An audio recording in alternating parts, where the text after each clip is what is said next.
Hello everyone, it's Gaurav here, back with another one, Bethesda. Bethesda is quite a popular company, especially nowadays, and not for good reasons, I would say.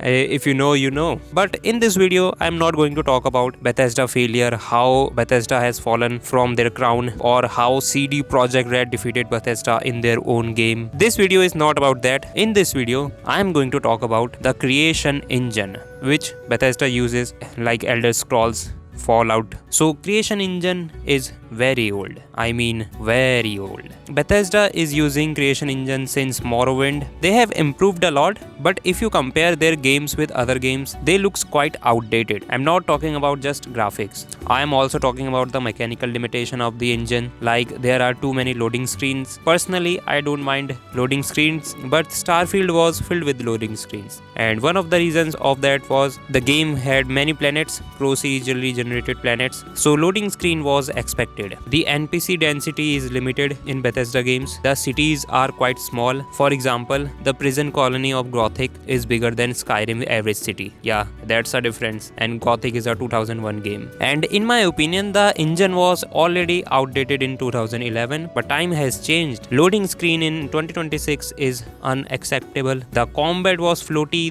Bethesda games are not famous for their combat. One thing is for sure, that creation engine can never make a good combat. Yes, you would argue that mods exist, but Bethesda is not making mods. The modders should be given the credit, not Bethesda. And one of the reasons Skyrim is so popular is for mods. It's open world, and I'm not saying that Skyrim open world is great. I'm just saying that open world games back then was quite rare. And whenever someone mentions the new Elder Scrolls game, which is going to happen someday, I don't know when. I mean, come on. We all know it. The biggest fear for some fans is make a damn new engine for the damn game. That's actually pretty good. Although some people are like, oh, I don't care about the graphics, so I don't care about the new engine. I just want the gameplay to be good. And those people fail to realize that benefits of the new engine are not just about the graphics. I mean, yeah, I love pretty graphics. Everybody loves that, let's be honest. The first thing you notice in a game is graphics. But that's not the main thing I'm talking about. Let me explain. The problem with creation engine is more than obvious. It's old. It has lot of limitations, and that's even more obvious now when we have seen Starfield. And let me give an example here. When the devs were talking about Starfield, they said that it's a Red Dead Redemption level game.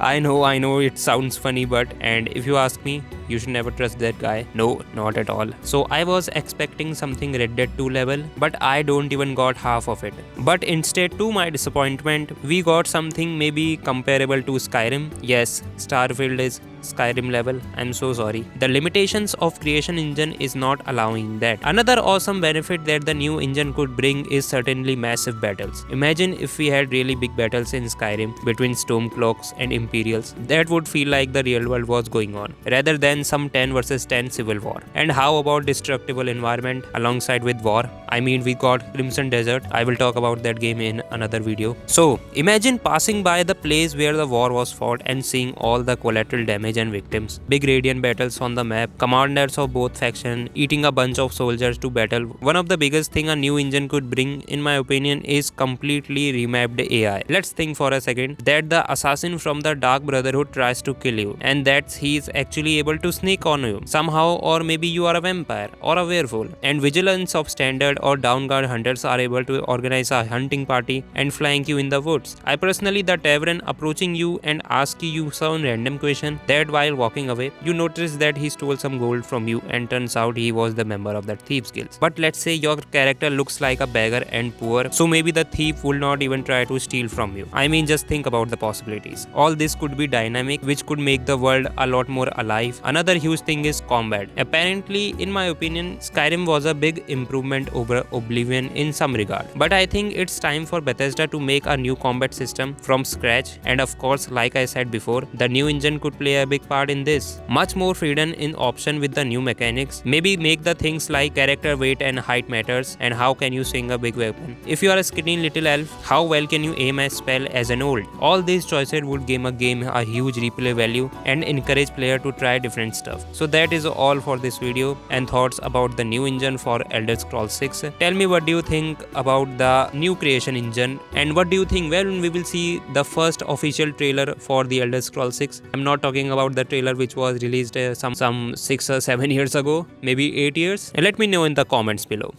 Thanks for watching, guys. See you in the next one.